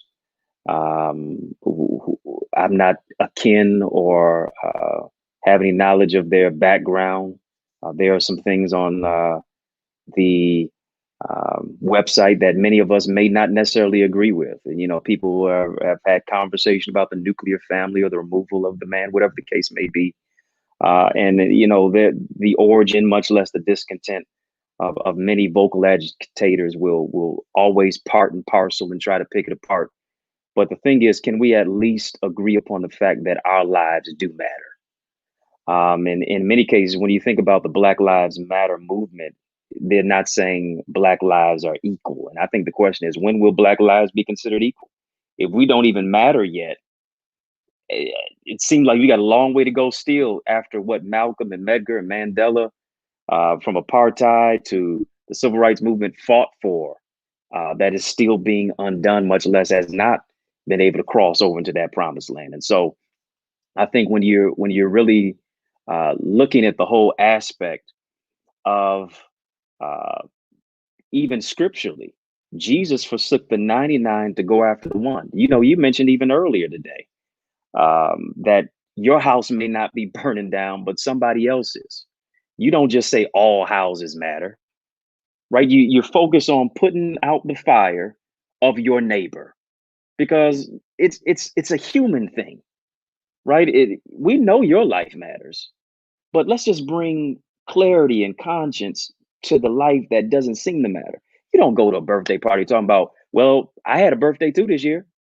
We're gonna look at you like you're half crazy, right? So looking at the whole aspect of we're forsaking the 99 to go after the one because the one right now is what we need to bring attention to. You know, I've been at many breast cancer awareness walks. I've been at uh, colon cancer awareness, even prostate cancer events. I don't go in there talking about, well, non-Hodgkin's lymphoma matters because I had that. No, we're bringing attention to the issue that is at hand right now. Let's focus on this. Let's bring awareness to this right now because one life that is lost diminishes everybody else's. And so I think that's where it is that we are. There may listen, no specific organization is without a fallacy. But I think when you're getting to the whole aspect of Black life, does it matter in America? When will it matter in America? When every 28 hours, a Black person is a victim of police brutality. When Black people are 2 to 3 times more likely to lose their life to a police interaction than a white person.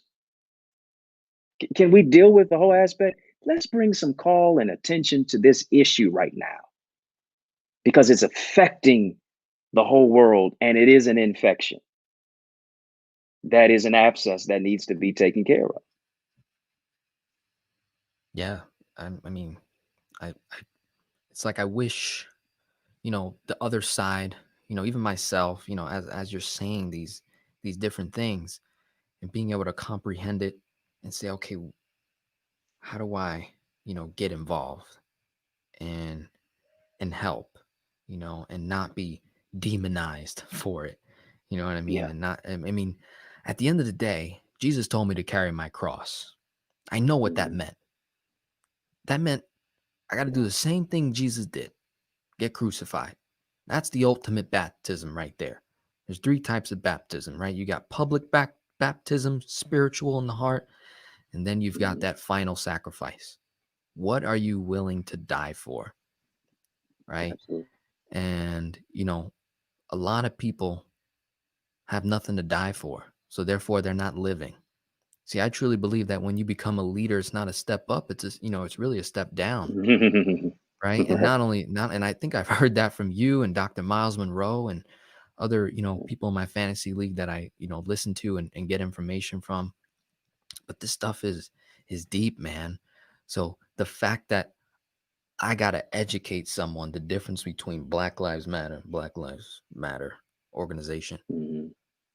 At this point, I'm at the point where it's like, I mean, okay, they're gonna do what they're gonna do. Right? If they're a bunch of, they do this, they practice a different sexual practice than me, it shouldn't alter, I guess, the end goal, which is to be Right. respected for the things that I believe in. I think, the church fumbles in this quite a lot, as well as, like I said, being able to reach to the other side. When we look at, Mhm. like you said, 92% of Jesus's preaching was outside the church, and I would argue probably 50% of those um, seminars, let's call them, that he did were all Right. non-believers. Were all non-believers at one point, and he converted them. Mhm. Right? Not he didn't just convert them; he repented them. He had them think differently about themselves, right? To reach an end goal, right? Which is to be treated fairly, have equal rights, be able to operate and manage resources in this land, and keep moving forward. and just ultimately love. I think that's probably the greatest commandment, is to just love thy neighbor as thyself, right? I might be incorrect about that. Out of the 10 commandments, which one's the best, the greatest one? But I know love is up there, you know? Yeah, right. So like you were saying, a paralysis by analysis. A lot of people that are watching that want to start businesses, they do this. Oh, but Hmm. I'm this, but I'm that, but I don't have this and I don't have that. And da, da, da, da. And I tell people, look, when I started my business, I was negative dollars. I had negative cash flow. I just lost my job, right? I was removed from a high paying job for a young, you know, 22-year-old at the time. I was accused of being a thief. I was accused of stealing at the workplace, right? And I don't know if it was because the color of my skin, but there was no factual evidence, right, to support Hmm. what I did. And there's cameras everywhere in the building where I work, but all it took was a authority figure at a higher position that had access to the CEO and the owner of the company to say, that man does not belong here. And they didn't have to provide any facts at all. And I'm sure there's people that have dealt with this. But it's like you said, using your pain, your suffering as a way up, right? As an opportunity to thrive. Just like you were mentioning earlier, God allowed you to lose your job, allowed you to be furloughed so that you can see what you are truly here to do, what your true purpose is. And it does not belong Absolutely. at a job. All right. Your purpose does not belong at a Mm, job. right, right. It's a stepping stone. It's a Right. way to fund the purpose, to fund your true work, right? Going back to definitions, Absolutely. work means to become, right? So let's do another Hmm. question here. And I know we got to wrap up soon. We're approaching two Yeah. hours and then we'll close it Yeah. out. Job is what you're paid for. Pearl, Your calling and your purpose, what you're made for. mm, powerful. Pearl McFadden says, Connor, how do we leverage paying our government taxes and 10% tithing? The church does not have resources to take everyone and still keep its doors open. What is government part question? What is the government's part? Thank you. Kind of talking on that a little bit. Well, even Jesus said to render unto Caesar what is Caesar's. Hmm. Um, Bible says in Micah, will a man rob God? Yet you rob me of tithes and offerings, and even bringing your tithes into the storehouse. Uh, God said, I open up the windows of heaven, pour you out a blessing you don't have room enough to receive. And so I think we have to take care of our 10%. You trust God with your 10%, and he'll do even greater with the 90. You still have 90% left over. And so being able to still effectually live as a kingdom citizen, but also as a particular citizen in your own native land or in your own country. I think it is the aspect of being able to juggle both of those at the same time. And so doing my kingdom duty, but also doing the duty that I have to my country as well.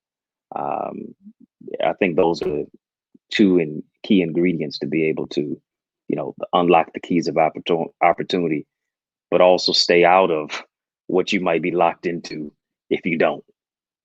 So, and when you think about even, yes, the government has a responsibility as well, I think, but when you see church and state don't coalesce, and the church is being undermined, oftentimes even by the government, by outside forces, more than ever before. I think we're going to have to be in a place to where uh, we are the ones who are supplementing and supplying, because God supplies all of our need according to his riches and glory, to where we're not looking for them to give us a handout.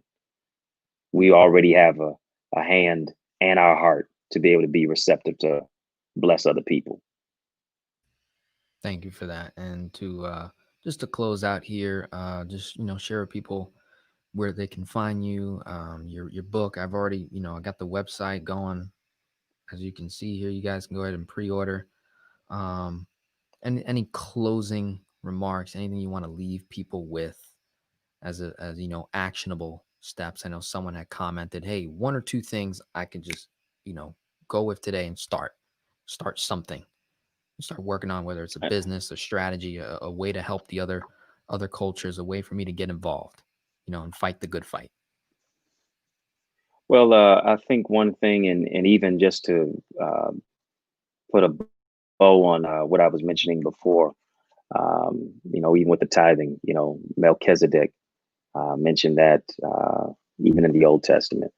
But I think one thing as well, now what we're going to have to do, we've got to engage. We've got to go to the polls and the post office on November the 3rd.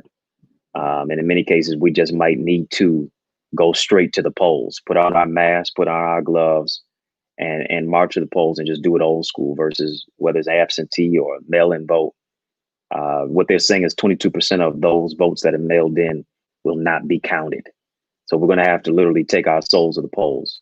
Another thing that we're going to have to do, I think we're going to have to rethink, and even in our own personal time, is begin to probe and ask, what was I created to do? Think about 2 Kings chapter 4, verse 1-7. I encourage you to check that passage out. A widow woman lost her husband, lost the provider of her house, and she's now going to have her sons taken by bondsmen, the creditors. The prophet Elisha asked, what do you want me to do for you? What's in your house? He didn't ask what's in your chariot, what's in your uh, bank account. If she had one at that time, he asked her what's in her house. And so as he asked what's in her house, she begins to go to her neighbors and collect vessels, and she begins to pour. She shuts her door and she begins to pour. And now in the time where it may not necessarily be always safe to go outside, you got to go inside. More than shuffling through shoes and shirts and skirts, you got to now shuffle through the shells of your soul to look deep within and see what you were created to do. Shutting your door and beginning to pour, pouring into your purpose, pouring into your vision, pouring into that business, pouring into that book, pouring into what you procrastinated on. You got all the time in the world now to do it. You got to do something with it. And what I love about it, Denzel, in verse 1, she was crying, but in verse 7, she was rejoicing. In verse 1, she didn't have enough, but in verse 7, she's living off the rest. Here it is. It's going to blow your socks off. In verse 1, she was owing, but in verse 7, she's owning. Isn't that an entrepreneurial aspect right there? How her faith and Definitely her is. finances collect and coincide together. And so now you got to bloom where you're planted. You got to fix your focus. Got to think what it is, what you were created to do. If you've been afflicted, you're gifted. You can profit from your pain. You can profit and turn that into a purpose. You don't have to panic. You can be at peace and pivot and be proactive in the midst of this pandemic. And now is the time. Mm. Thank you very much. It's conversations like these that are deep, that are long, that are needed for us to build the relationships between cultures, between creeds, between factions, right? Between governments, between different powers and authorities, to come together, to put someone's, house from being on fire to being restored completely, you know, and then being able to be an asset, to the government, right? How do you turn your household from a liability with a mortgage to an asset that produces cash flow, that has a business, to the point where government needs you, not just wants you, right? You want to have the power, the authority to execute that. And I really do thank you for uh, bringing up all the different things that we covered this evening. I hope people took notes. You can catch the replay; it'll be available. I want to do some kingdom giving. What is a current uh, organization or something that I could sow a seed into, and I want to encourage my viewers to do the same. Right? Is sowing a seed, right? Giving to a particular a cause, a movement, right? So if you're someone, like I said, your house isn't on fire. I know mine ain't. Actually, I'm in restoration right now, right? My house used to be on fire, used to be in debt, used to be oppressed. And then I took the knowledge, I went through the pain, went through the obstacles, and now I'm in a position to give. So I know there's a lot of clients that I have that are in a position to give, right? And be open. Even if you don't know where the money is going, that's not the point. The point is you gave from the heart. You truly believe that this person is going to manage those funds. And whether or not they do that, the blessing has already been given to me because it's by law. The Lord says, if you give, you shall receive, right? Tenfold, 10x, right? It comes back to me. And I'm a witness of this. Every time I do this on my channel, I expose the king, right? I expose the power of Jesus, the Holy Spirit. I put it to the test. I challenge it like Dr. Miles Monroe does, when he was living. Every single day, he's challenging the word. Why not? No one else is doing it. Everybody else is trying to prove whether it's right or wrong. Me, the way I prove something is right or wrong is I run it through a scientific observation, a scientific test. Okay, if I follow this law, will I get the results? Yes or no? Great. If I do this, if I give, if I pray, if I fast, if I honor the Lord, if I do this, I do that, then, and if I get the results and they're satisfactory, then everything in that book, I can come to a conclusion is absolutely true. Okay, so tell me, what can we do? Where can I give? And my kingdom citizens, I have a lot of kingdom citizens that are attending this evening, clients and loyal subscribers of mine that are in a position to give. Where can we give? Where can we help sow a seed?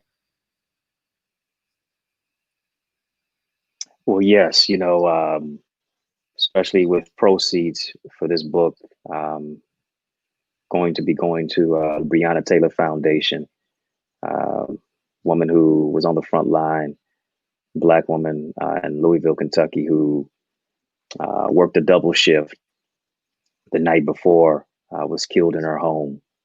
Um, so we want justice for that.